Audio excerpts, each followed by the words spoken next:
the play. Team Hawk answering back. There goes the Diggy and the Kaja. As well, Team Hawk getting rid of the Valentina and the Wanwan. Oh, right now you still have Lolita available on the table, who's one of the best tanks in the meta because it counters a lot of the marksmen. Are they going to pick that up? I mean, that's something you have to think about. Also, the Hilda. Are we going to see that ban coming out right away just to make sure Team Hawk doesn't play their character? Well, you know, yeah, I agree. The Hilda has been just a monstrous pick, especially for the Malaysian teams. They just love their Hildas, right? And their Hildas, well, they love it for a very good reason. It's been super successful. 100% win rate for both the Malaysian teams. But honestly, looking at it, it's a bit too situational to go for the bans early on here, especially in the first game, where both teams are still trying to read each other out. So we are just going to see another meta ban, a prio ban, with the glue getting taken out of play by Echo. Blue monster being banned away. That means a lot of characteristic or characters are still on the table, right? We talk about Hilda, we talk about Lolita. Those tanks are available. Sometimes right now you can also pick up the Eve as the first pick, and that's still available as well. We are 5 heroes deep into the bans, and Eve is still out there. So one of these teams has to make the call, and I'm guessing Echo's not shy to do that. I'm guessing, and I'm willing to wager they're going to do that here. Well, yeah. You know, usually they do go for the Fanny ban. Whenever anyone's up against Echo, they ban out the Fanny. So the Eve, the Fanny, now open, up for grabs for Echo. What do they opt for? The answer is none. It's the carry for Benny. Yeah, absolutely. You still have a lot of counters for carry. Lolita is one of the best options right now, but are they going to stick with that? Or again, we mentioned Hilda over and over again, but here they have the choice to do that. If the Hilda does come through in these first 2 picks on the swing back after the carry, then does that mean they have to go Hilda carry? Because I'm not liking the Hilda into the Eve. Agree. It's so hard. I think right now, the focus for Team Hawk has to be prio heroes, the Eve. Oh, Eve. I was expecting something like the Fanny, especially considering Gary just really likes that Fanny. A great Fanny player. We saw this at MSC. But it is going to be the Yuzong locked in. They want to create some backline threats here to really threaten the backline of Echo. But that's 2 signature picks. Yaoi on the Cho, and Sanford, presumably, on the Grok. Presumably on the Grok. But when we know, I mean, either one, they have to play one of those characters, or maybe Grok in the jungle as well. But right now, Grok with the flicker, with a new patch came out, it's so insane because you really can't see the wall charge. You can charge from the end of it, and then he flicker onto your face, and you are just dead. So right here, I mean, most likely it's going to be a sim for Grok, and I cannot wait to see the Yaoi on the Chow, because this is going to be insane. That's a signature pick if I've ever seen one. Might as well just make it a shoe-in if ever Echo wins. Ladies and gentlemen, one more pick for Team Hawk here. A lot on the minds of Coach Bab, seeing that one half of the Sansan duo already has their hero. That's the Grok. Leaves me wondering, and I'm sure a lot of people watching at home, what hero is going to the hands of Sanji. The answer, though, to the carry, the Irithel. For me, honestly, looking at the compositions right now, Team Hawk don't really have a choice, right, for the gold lane. Because firstly, well, carry's been picked up, Wanwan's been banned away. Usually those are the 2 picks that you want to go for, but considering the amount of engages here, Team Hawk, Panda can't really go for that immobile carry in the back line. They can't go for your standard, just Beatrix. You need someone with mobility, and Irithel brings that to the table. Hasn't been too successful in this meta, but up against this composition, it's what works. It's what is viable, right? A good matchup too up against carry will ensure that at least the Irithel can lane properly, farm up to that item power spike. And Irithel is actually lane bully. The skill 1-2 damage is really, really good. And I was expecting him to ban Hayabusa here. Because if you think about Irithel and Eve early game, they're lacking a lot of mobility. Yes, Irithel, once it gets the ultimate, the heavy crossbow, you can run really fast. You can start doing a lot of damage. But before that, you're more like just a Layla type of marksman. Yeah, you're waiting. Exactly. Same as Eve. Talking about lack of mobility. So, yes, they're going to ban the Hayabusa. Are we going to see the Fanny ban coming up? Oh, yeah, it's odd in high-level MLBB play, especially when we're talking about the past 6 to 9 months, to see a Fanny out there in the open.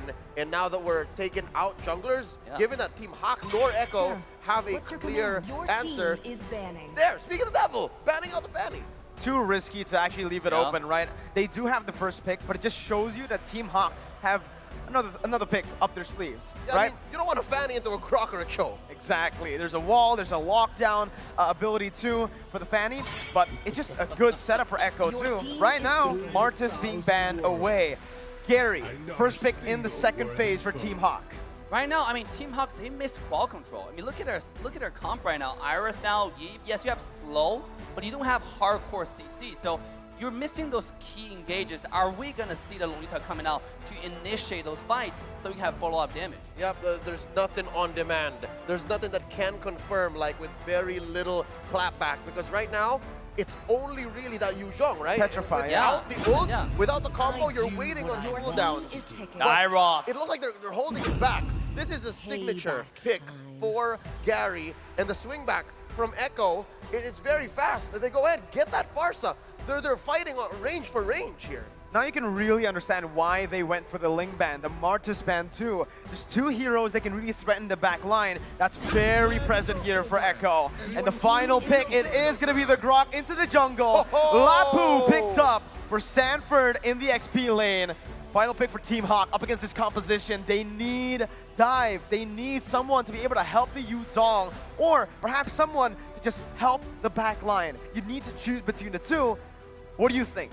I gotta give that to Miracle, because all this character are flex picks, and that's why those teams who can flex picks are gonna be really strong in the meta right now. They know if Grok put on the side and go against a Dyroth, for example, it might be really dangerous, or going against Jung might be really dangerous. So they decided to put in jungle and put a stronger laner on the side. We don't know.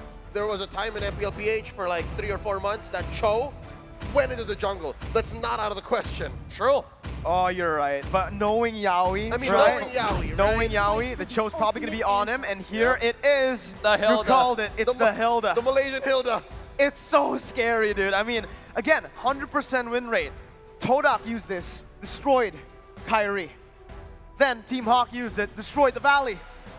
Absolutely. I mean, but you gotta understand, Hilda is gonna be really strong in the jungle in the early game. But if it gets to the late game, Carry is gonna melt Hilda in like a matter of 2 seconds, right? So can you actually open up the game with Hilda, with Dyroth? Because their early game is looking insane right now. Yeah, so given the snowball, if it does work out for Echo, the whole Malaysian offense might need some reworking, some recalibration to work out for a late game comeback. Ladies and gentlemen, we're about to head into game 1 in this upper bracket bout. The first game in a best of 5. Kanahira Yebombe and Echo loud and proud for all the fans here in Sinai. And here we go, game 1 between Echo and Team Hawk. Right off the bat, you can see Hilda is already finding her way into the opposition jungle. Here it comes, but we're gonna have a red star, seems like. Yep. It's a mirrored start, and you called it, it's Grok in the jungle. Yep. The Grok in the jungle, it's, again, just something that's really flexible, right? That's the only thing I have to say. We haven't seen much of this right now. Min actually still jumping into the enemy jungle onto Carl TZ. Min's gonna be stunned up as Sanji jumps in with a rotation. That's gonna be the wall popped in, and Min's gonna be caught low. Has a sprint, Sanji the flicker, finds first blood. And there you have it. That's the loud and proud from Echo. They weren't not expecting a quick response. Team Hawk, Echo seems to have found a solution. Yeah, but a lot of times what Team Hawk does with Hilda is they will die a few times in the early game just to grant vision. Sometimes they just don't care about this early game death. They know, okay, I'm going to sacrifice myself, but the vision is more important. You can see Hilda, despite the death, is now making her way onto the bottom side to find more aggression already. But the question is, was it 400, 300 gold in the first minute worth it, right? Yes, absolutely. I mean, oh, here we go. There's a lot being placed in with a wild charge, and even that Jeet Kune Do. Yaoi picks it up in the end, and it's still just 2-0. Great start for Echo. Dave, I said, was it worth 300, 400? Now is it worth 1,000? Outside, another pickup for Team Hawk. Now they have really opened up the map on the top lane. 12 seconds before the turtle. Panda is going to be dove on that final hit, and he fades away. Benny picking up a whole lot of turret gold too, and it's 1,000 on the board already for Echo. Yeah, I mean, yes, you have 1,000 gold lead, and Turtle is coming up, and look at both side jungler though. Bottom lane. Min able to dish out so much damage, but Benny still is able to survive. Meanwhile, on the top lane, Yaoi finds the Jeet Kune Do flicker, brings the jungler back to Sanji for him to pick up, and it's turtle number 1 secured by Echo. Dave, are you seeing this? It's about 2K ahead in 2 minutes. Yeah, I know, it's absolutely insane. This is aggression on aggression right here. Hilda is already, again, looking for a vision here. But sometimes if you actually die too much in the early game, it might not turn to your favor in this case, right? Min, even though like he's in the enemy side, he's finding this vision, and Karatese knows this, but it doesn't seem like it's getting too much done besides just dying over and over again. He's a distraction. Here And we right go. now, he's 3 trying to buy people. as much time as possible. As Yaoi jumps in with the Jikundo, bringing him back with that way the dragon. Min's gonna fall for the 3rd time in this game, and it's still just Echo controlling the pace of the game. Despite that Way of the Dragon being slightly off angle, there was enough damage between the 3 members of Echo to punish Min. Yeah, absolutely. I mean, Hilda right now going in, this is something, even though he's dying though, I gotta give them benefit because we saw the game that Team Valley went against, right? Even though Hilda was dying, but he was distracting so many people. And the other lanes are farming because Hildas know exactly where your opponents are. So this might be something they're doing right here as well. Well, there's still maybe a couple more turtles for them to hedge on that. Yeah. But right now, Echo seems to still be on top of the just to-do list for Team Hawk, right? You kill the Hilda, and then you move on and convert. It doesn't really bother the laners of Echo. Doesn't at all, right? They're even just grouping up here as Oh. in the top lane here, the XP lane. It's 1v1, Lola versus Sanford. Lola using that Petrify earlier to regain some HP, as in the bottom lane, the gold lane, it does seem like both Man and Panda has been taken low by a dive attempt by Echo. Yeah, but it just trade off on skills. But you can see Echo does have the control on the map despite the Hilda. I mean, they really thought about how to counter this guy. Even though the early game, I thought they wouldn't have the damage to kill someone as beefy, as tanky as Hilda, but I was proven wrong. And now the second turtle is spawning. You can see Echo is already in position to contest this objective yet again. It's just full control right Yeah. now for Echo. 2.4K gold lead, a lot of gold being placed into one of the core members. We said it, Sanji on the Farsa, 2-0 and 1. You got wave clear, you got poke, and on the Farsa, you have the wings by wings. That's additional rotation speed across the map. Team Hawk don't really have an answer to that right now. Well, there was a small response from them. Can Gary get out? He's okay. I think this is the response from Team Hawk, is just try to pressure Benny. Send dudes down into that gold lane. Yeah, I mean, look at Yaoi here on the bottom side getting vision from the Hilda. It just, let's take a look at item right now as well as emblems. It's like both sides are picking about a similar, you know, for marksmen. They just want to have a safe laning phase. Yeah, what worries me is the difference between the different junglers, right? It's a clear tank utility jungler on all Grok. right. But wait, Yaoi, An uncharacteristic miss from Yaoi as he gets punished. Min picks up a kill. Honestly, in that conversion, Min, I think that's the worst player to have a kill on, especially considering he's just been a distraction for Team Hawk. Yeah, absolutely. I mean, once you get a kill, you reset the gold count. If you die again, that's another 200 gold to the enemy pocket. Especially you lose the key winning condition, which is the vision factor. yeah, but at this point, I think THQ, Hack, is just happy to have a kill, right? Punish the lover boy, and they go from there. Just as you say it, they get another in the gold lane, actually ambushing Karatese and finally getting a grip back on the game. You know, I gotta give some credit to Team Hack's entire draft strategy or philosophy. The Dairoth is one of the best characters, fighters to kill tank. You know, now you're thinking about it, yes, they're lacking quad control, but because it's so easy for them to kill tanks, just with a little bit of slow that they have, they're able to do it. And then we can expect for this to get a little better as they get items and they build up confidence and they figure out what exactly Echo is trying to do as they push this bottom lane turret. Oh, what a mirror move. Top lane too. Echo gets that. Trade, right? XP for gold, and Lola had to just give up that XP lane. Knowing he was playing the weak side of the map, he would much rather just come to the mid lane, rotate over, and help the other members. But right now, it does seem like Yaoi wants to look for just additional mid control with Sanji, as that is actually going to be Yaoi once again poked down by Min. Mon's rotating already, but pay attention to Echo's positioning. It's called D jumps into the wall charge. Sanford joins in, and it's an all-out collapse. Called D's gonna fall, but Lola jumps into the back line with Petrify, finding Yaoi. The Furious Dive not able to find them, but Team Hawk have won the team fight. They're going on to the turtle, and this is the turnaround. A tough 5v4 situation for Echo that Team Hawk capitalized on. Dave, Hawk got a turtle here. Yeah, I mean, there are two reasons for the key of the victory for Team Hawk. They have Hilda is becoming increasingly harder to kill now. Now you can see Hilda jumping into the child. They can't do anything to him. They don't want to waste skills on him either. At the same time, Ujong is slowly but surely become a monster to the back line. You saw how much threat he posed to the mid laner, to Sanji on the far side. And we're expecting that exactly, right, from Team Hawk. They survived the early game counter from Echo on that Hilda strat, and then now there's this mid-game power spike.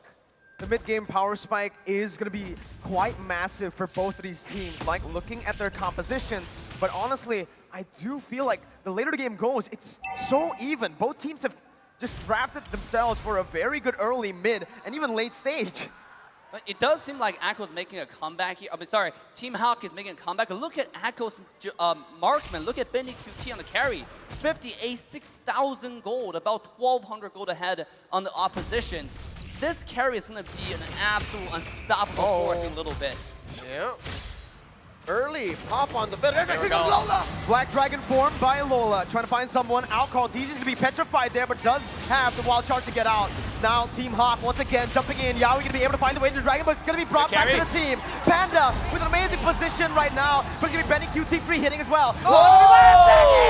Flickering forward against the members.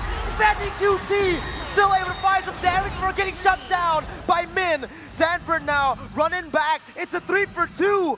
A flicker forward by Benny. Holy moly. When the airstrike comes in, Panda still able to fall. Actually, for the damage, it's enough. Now it's gonna be 1v3. Min gets shut down, and Sanji picks up a double. A delayed wipeout off the back of the Storm's aggression. Benny Cutie has entered the building. Yes, Benny QT with the flank on the marksman. We talk about Echo's character playstyle is to split push, is to flank, and they do it on every single position, including the marksman. That's insane. Yep, you're expecting the split push or that angle from Benny Cutie from Echo in the late game, and we were just talking about that mid-game spike, and again, this is the evolution of the Storm. But Benny has arrived, man, very low. Sanji's gonna be caught, shut down by Gary. This is it. It's gonna be the flicker actually by Caldeezy. Lola jumps in the back line. Benny with no flicker. Lola versus the world right now. He's still able to dish out the damage, taking a kill back, and even surviving with one. Caldeezy gonna be gunned down now with Panda chasing him. It's a 4-for-0 for Team Hawk. The goal's been equalized, but Echo found the Lord. The Malaysians have caught the Filipino team slacking, and yeah, they got the Lord, but they just had one dude left. 4 for none. Team Hawk on the swing back. Yes, Echo used everything they got to burst down the Lord, and the Malaysian team find the opening. They just find one target at a time, starting from the mid laner. This is a very, very united team. 5 men moving together. You can see just sweep through the opposition on the map, one after one. This is so good to watch. Oh my goodness. Oh, Echo didn't even get to capitalize on the Lord. Yep. Yeah, it fought what, maybe 5 to 10 seconds? But Echo now have to reconsider. Yeah, we get here we go. On to Min. He's gonna be bursted down, melted, taken out of the game. Now you see him, now you don't. Looking at it, Man still wants to be able to clear this wave, defending the tier 1 in the mid lane. Let's talk about how Team Hawk fought with a 5,000 gold deficit and won. It's sometimes not about a gold deficit, it's about number advantage, right? They started off with 5-on-1 to take down Sanji in the mid lane, and then they move on to the Lord and start taking over the fight. So because the one fight alone, they even up the total gold and now actually on top, the one I'm actually worried about is still going to be Benny QT on the late game. This guy's getting so much farm, and if you can't kill Carry next time, it might be Carry turning around and wipe out the entire side of Team Hawk. All right, good news, bad news. Benny Cutie is a brewing storm. He showed us a little bit of what he can dish out later on, but bad news is there's an answer. Lola will constantly be looking for him. So I guess it's more of a matter of deterrence. Like, can I find you? And are you going to have the confidence to find that angle again, knowing that I'm here? And I think right there, especially in the fight that Benny flickered forward, it was great for them because it was a curveball, right? As a Yuzong, as you know, if you're Lola, you would expect, I want to dive to the back line. For Min too. If Benny flickers forward, they're like, wait, he's not here. He's not here. What happened? No, it's home. It's actually the opposite. It's like a reverse psychology, should I say? They do the things that you least expect. Here comes Min, finding the vision. He does not care. Walking through every bush safely. But here comes Gary. Oh, Yaoi! Finds the Kundo, but only to Min right now. That's gonna be the wild charge, knocking 3 up. But that's the real world inflation doing damage. Man now still gonna be able to sprint out as Gary jumps in. Sanford gonna be able to find the kills. Lola still able to actually back off. Caldeezy and Benny right now looking for some more, but it's just the roamer traded in for the mid laner. Echo with a favorable trade. Wow, what a trade right here. And this is what we're talking about. Lola trying to find the flank again onto carry, but Benny QD is getting tankier and tankier as we go. If you cannot one-shot this marksman, she will turn it around and everyone will perish. Yep, and again, icing on the cake, Benny Cutie did not need to use his flicker to win that engagement. That's so good for yeah, Echo. And it's gonna convert into this Lord. I just don't know if it's for free. I'm not sure if Team Hawk is even considering going for a contest, but the way the map looks, it looks like, yeah, Echo is going to score a Luminous Lord. Ooh. That's going to be really tough for Team Hawk. Even while they had the gold lead just for a bit, they weren't able to convert on objectives. Now, they're finally able to find a turret tier 1 up top, trading it for the Lord. But with this composition, Echo just has a bit more to say when it comes down to sieges. Yeah, absolutely. You have Farsight with a lot of pressure with the ultimate. Lord is going to go down from the top side. That means the mid 2 towers are not going to stand for any longer. Yep, given that the first Lord, yeah, Echo just flubbed that. THQ, they defended so well. Now, the minions have become enhanced even more, so they can leave lanes and start going. Oh, Sanji popping an early feathered airstrike. Yeah, we're looking for an angle. Can he get it? All right, main artery penetrated. Echo making moves on the map. Tier 1 taken down to mid lane as they focus once again to rotate across the map. Min already positioned. Sanford spots him, but Min still wants to just act as a distraction, buying as much time as possible. Meanwhile, though, you do see in the mid lane and even in the bottom lane, the tier 2 was taken down. Team Hawk still able to micromanage really well, taking the Lord down and defending pretty well. Yeah, they only lost, I think, like 2 towers, one on the bottom side, one in the mid. I mean, Echo, even though they sync the wave really, really well, but Team Hawk surprisingly able to pull off this defense. I think largely it's thanks to Eve and Arathel. They're doing all right here. So again, it's another swing back. Echo at the lead once more. A very, very small lead, mind you, but the map is looking blue all throughout. I think that's what happens when you get these major objectives and your opponents are forced to rotate together. See how closely Team Hawk is. Oh, and you can see, honestly, just the way Man's playing, right? He's trying to bait out Yaoi's Jikundo flicker because he does have that Purify, right? Man, notice his positioning. Always somewhat just in the middle or in front, actually. Yep, and I think what that bought for Panda is a lot of gold. Yeah, look at Panda's gold right now. The thing that the worries me increasingly for Team Hawk is Arathel, when it gets to late game, yes, does a lot of damage, but that's only for squishy characters. And if you look at Echo, how tanky their front line is. Oh, Karteezy getting poked out. He's so low. Karteezy gonna have to back off for a bit. Sanford opening up the map once again. That's gonna be the Black Dragon form, popped in by Lola. Instant disengage from Echo, but it's gonna be Benny QT is gonna be the target right now. That's gonna be Sanji caught. He's gonna be stunned up. He's gonna be slain. Min losing immortality right now in front of it, but the real world inflation catches 2. Lola tries to rectify, but he's gonna be melted down. Benny QT once again bringing forward. Benny with the triple kill. Still somehow saving the game. Team Hawk, they got that in the pocket. Mon still with Gary, more resources to play with. 3 for 3, what a tough trade. Dave, what happened? Yeah, I would think the most important Team Hawk's victory there is Min's survival. He survived, is able to do the magic damage needed to kill Carry, because that's probably the only character right now that can do that amount of damage. Of course, on top of you have Gary on the side, just doing the swings, doing the skill 1, 2, 3 combo.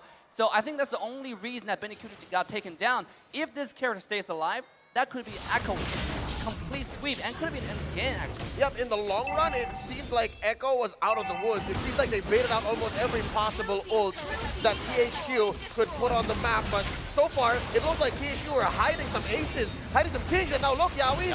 Uh-oh, that's the immortality popped in. Sanji's gonna be caught by the collapse from the Malaysian champions. Once again, that's a 2 for 0. Min and the midst of it all, gonna be caught with the bravest fighter and the stun. That's gonna be Lola jumping in as well. Min gonna lose a lot of HP, but still gonna be able to survive with 1 HP. Ibumbe Hawk, they're here to come and play.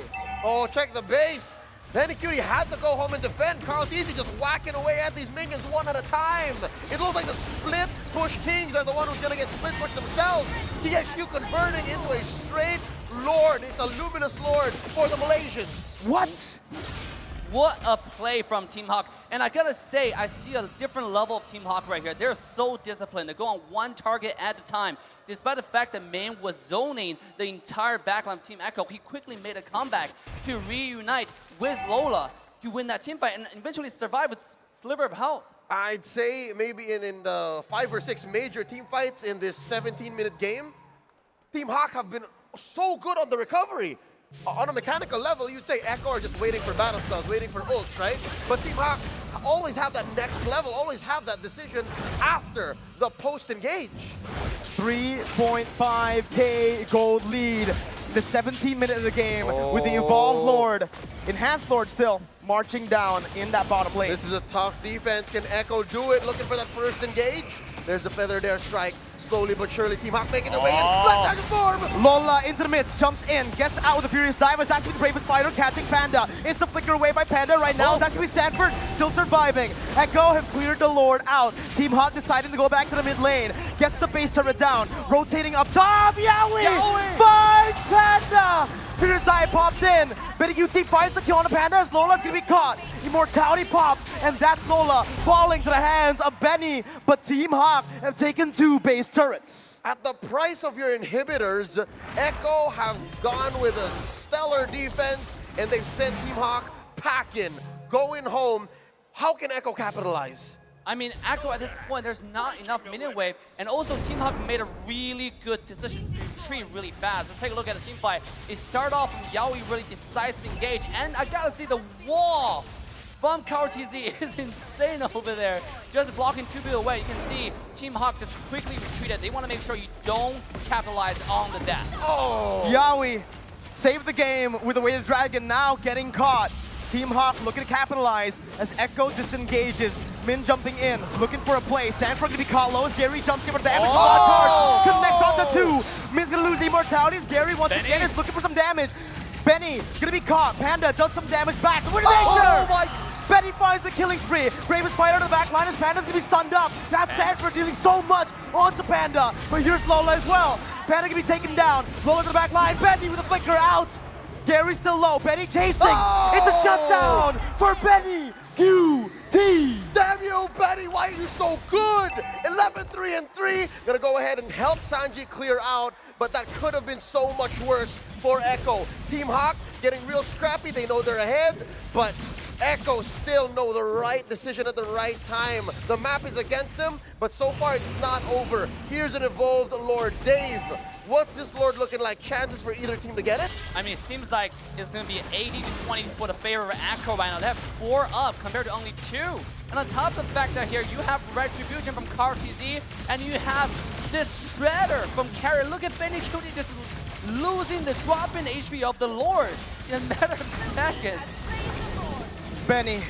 Just Benny. Just Benny. That's all I have to say. Yep. And honestly, that's all we have to say. That fight, he just popped off. It seems to be either Benny gets caught out or Benny just takes over. It's one or the other. And so far, he's slowly understanding more the decision process for Lola. It looks like he knows more and more better when Lola's going to try to find him. Exactly, and Lola used the dragon form to come looking for him, and that's when, after the dragon's done, that's when Carrie showed up again into the team fight, rejoining the team fight, and actually shredded everybody on the map. They're really fighting this fight well, slowly but surely and steadily. Honestly, looking at how they're going to be pushing now. Team Hawk with the Evolved Lord, right? It's Echo pushing in with a 4,000 gold lead. It doesn't really mean much in the later stage of the game because everybody has gone to a point where it's all full items. How do Team Hawk defend this? I mean, right now with the Lord, and by the way, I like the details from KRTZ now. They block the path for the Lord. This way, Lord's going to take longer to go to the base. Yep. And this will allow more super minions to come out, and that will really help you when you push the base. They're increasing every chance they can get, and here comes the push. Evolved Lord cracking the base. Base turret number 1 taken down. Team Hawk looking for that defense right now as Lola jumps in with a Black Dragon form, just zoning Echo away. Lord at 10,000 HP, melted down. Real world manipulation popped in the mid lane to clear out the wave and to zone Echo away. Team Hawk with a masterful defense. Clean from the Malaysian squad, the MPL Season 10 MY champions. There's a lot of ult spent, though, to get that done. Yaoi looking for one. Here we go. Yaoi gonna flicker forward. Winner truncheon by Gary to bait it out. Sanford now helping his teammate, but Yaoi's gonna be taken low. Still alive. That's both teams disengaging, but it's Echo who finds base turret. Min still looking for something as he opens up the map. Mon gonna be able to slow some people down with the Ice Queen wand and the second ability. Min still again jumping in. Benny gonna be able to dash away from the wall. Team Hawk still chasing, but they will not be able to find it. It's a flicker baited out. Sanji, no flicker. Lola with the Black Dragon form comes in. With a truncheon baited out. Sanford gonna be caught in the midst of it all. It's actually Sanji losing the immortality. Gary picks up 1. It's a 1 for 0, but 22 minutes on in the game. 50 seconds for the respawn timers. Oh, and this whole time it's just Min in the base defending. Are we looking at potential clapback from Echo? They were also left reeling. They were gassed from that last team fight. Dave, we're down to 1 inhibitor for Team Hawk. I mean, this is such an even game. Actually, no there's more. no more. Oh. The minute wave's too strong. I was thinking just a Hilda alone is not going to cut it. You can't. You can't. And by the way, at this point, carry is the deciding factor. Can you take down Benny? Is the win condition for Hawk. And it doesn't seem like they have the resources to do it. It's going to be up to Dairoth, Eve, and you don't jump in at the exact same time to even have a chance on Benny. Is this the longest game in M4 so far? Approaching. I think Occupy had one long game against the RRQ Hoshi in the group stage. But here in the knockouts, boy oh boy, best believe stakes are much, much higher. Lord here, approaching half health. Oh, look at where Benny is, look at where Benny is. Uh-oh, no waiting once again. Lola gonna be able to actually jump in. Sanford doing the same thing right now. Black Dragon form pops in, and that's gonna be Yaoi finding the way the dragon. Yaoi's gonna be taken down right now, but look at the mid lane right now. Team Hawk's gonna be able to look for the Lord. Panda still walking back, trying to save the game. Benny in the mid lane, looking for a big play. Has the mid wave, flickering forward. Taking the Lord, ready for the game! Echo Philippines! Strike first in the best of 5. Loud and proud, that's their trademark. The split push, now they cover up your back doors, and Benny came a-knocking. 1-0 in this best of 5. Echo goes on, scores the first win. Dave, you see that coming?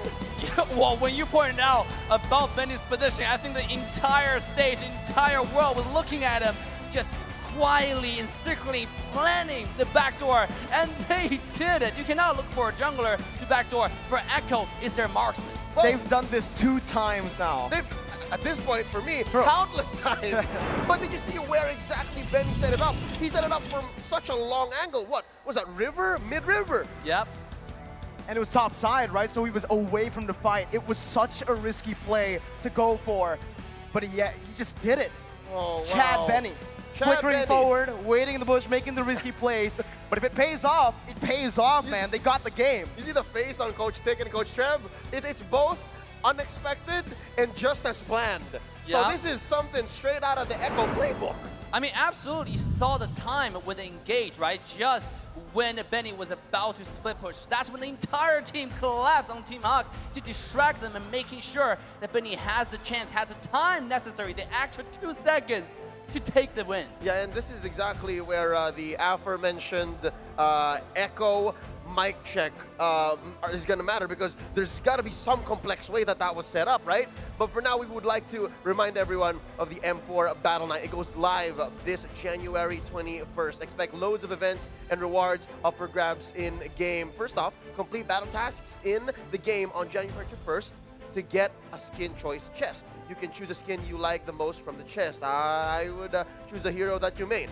Now, aside from that, the battle bonus awaits you on the same day. Play matches and you'll get team star protection for 3 matches, double star raising points, double protection points, double EXP, and double BP for 5 matches. We are not stopping there. Wow. Free access to all heroes and loads of epic skins will be available that very day. Save the date. Log into the game on January 21st. Enjoy the match and win tons of rewards. Let's all celebrate the M4 World Championships together, including all of your friends. Tell them the M4 Battle Night happening January 21st. It's been an awesome time, lads. Let's throw it over to our analysts and see what they think. Guys, what's going on?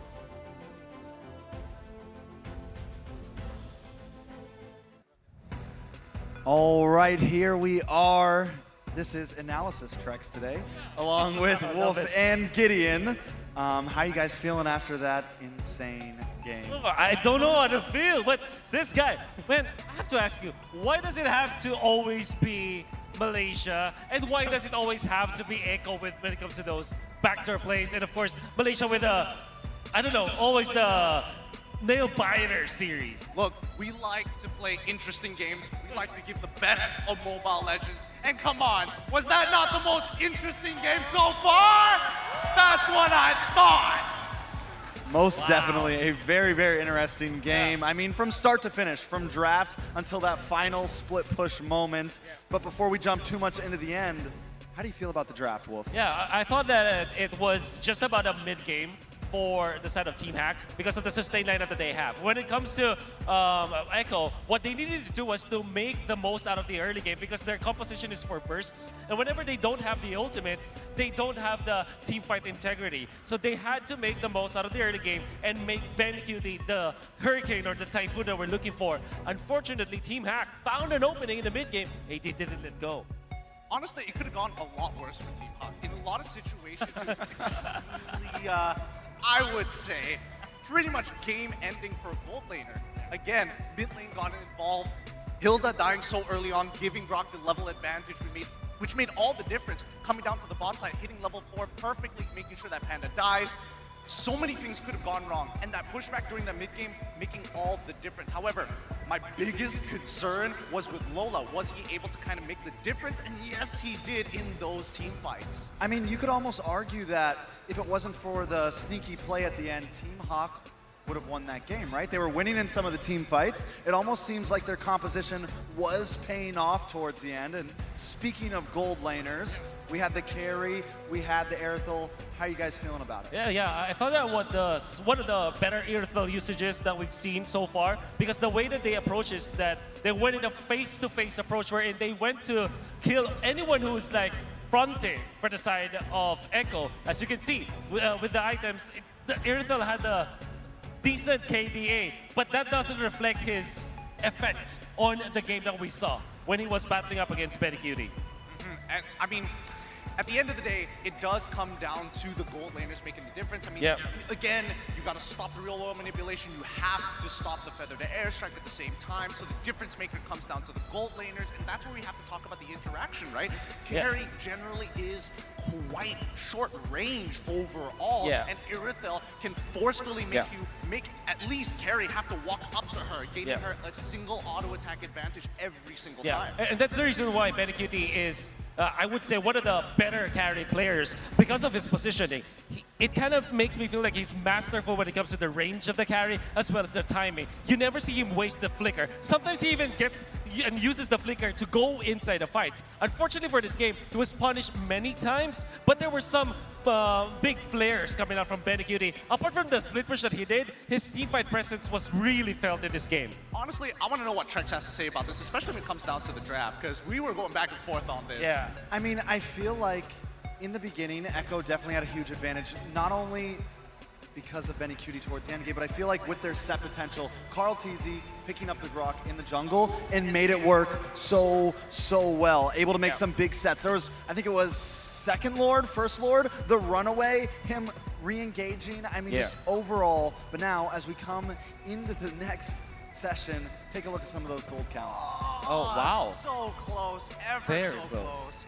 A 20-20 game as well, 24 minutes overall, and even the damage charts just looking absolutely so similar between both the teams. And this is the time where we don't talk about the cores anymore. Even Sanji, as a position 4 or mid lane, really pulled up his weight this time, right? He was also the target of Team Hack in the fights that Team Hack was able to win. You gotta have to hand it to Lola. He eventually found Sanji like twice in the late game, but in the early to the mid stages, you can see that the main centerpiece of the damage output of Echo was definitely coming out from the Farsa. Surely we can see like Yaoi performing well with Cho eventually finding the right jumps, but when it comes to like sustainable damage, Sanji is your guy in this game. Let's not forget about like the micro adjustments, right? Early game, let's focus on gold. Mid game, let's focus on the mages, and then eventually it's like, oh, we gotta start diving for BenQ overall, right, Trex?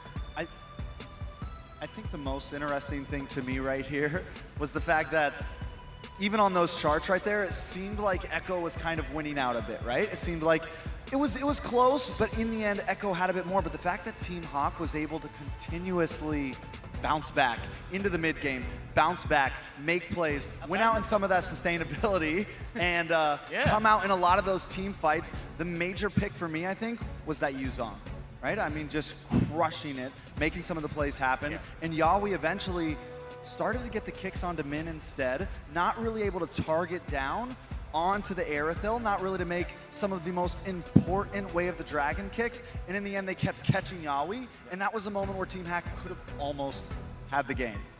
Yeah, that's why I felt it was a badminton or a ping pong match, right? Where they're going back and forth. This was a rally, a team that eventually like punishes the opponents and gets a good jump, and then eventually Yawi will be punished, and then Lola's Yuzong will find an opening, and it was a wonderful match to watch. But BeniCutie, my God, I guess apart from the last play that he did, there was significant amount of damage coming up from BeniCutie and some flashy plays. Like the one where he used the flicker. He eventually died after a triple kill, but taking down 3 people before dying, I think that's also impressive from BeniCutie. I don't like the way you looked at me when you said that very last play. I mean, we all know what happened at the end there. There's no denying it. Well played to Echo. They really found those openings. But come on, another backdoor. Come on. I definitely don't think we can count Team Hack out though, right? I mean, it's one game, and the fact that I think a lot of viewers probably believed this was going to be a possible wash, and now we're seeing Team Hack like I said, could have been their game. Sadly, it was not, but they just need to watch for the back doors next time. Yeah, pretty much. And you know what's really funny about it is because we were sitting together, and Gideon was like, hey, look at the map, and then so many times he warned Team Hack. Well, Team Hack cannot hear him, but at least twice you said that you have to look at the map, and the second one. I don't think that's fair. You weren't here at the very beginning because I knew you were talking to Echo about that backdoor. Don't deny me that. But we got to look at the heat map so far, right? And we're talking about BeniCutie. Again, gold laners generally like to stick to their lane as much as possible, but that doesn't really explain the full thing, right? Because at the end of the day, the Grok was an interesting jungle pick, not to hard carry a game, but to eventually raise up the rest of the team. But I think when we look at the heat map, right? Because of the lack of no rotations ever to the mid, didn't ever really try to help in any sort of invasions, just farmed. And that's where it paid out for BeniCutie, right? We hung out. We also saw the side of Echo coming down and really trying to pick on Aerithil in that early phase, like in that first 2 minutes or so. And this is what gave BeniCutie that huge advantage as they moved into the mid phase. Yeah, what I noticed about these heat maps from a gold laner, if you see this kind of heat map, this kind of pattern, that is where you know that he is given a free farm in the early stages. And we are going to see in full glory the highlights of this match. Echo, you can see that BeniCutie already is activated about, 8 minutes into this game.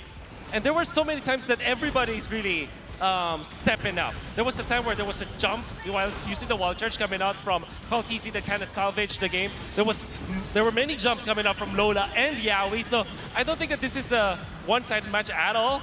Everybody just pull their weight. Absolutely. Everybody was playing as good as they can, but I think, the beauty of having BeniCutie in this position is that he's not too afraid to be up in front. He's not too afraid to pose the question to Team Hack, hey, Sanji's a problem, but I'm a bigger issue. I mean, Echo, I think in general, not scared to push the limit, right? Even if they're falling behind, even if they're behind in gold, they want to try to take the fight. And I think that's why BeniCutie does so well on the carry. That's why they do so well in the carry. So definitely, I have a feeling that he's able to be aggressive with it. He's able to push in.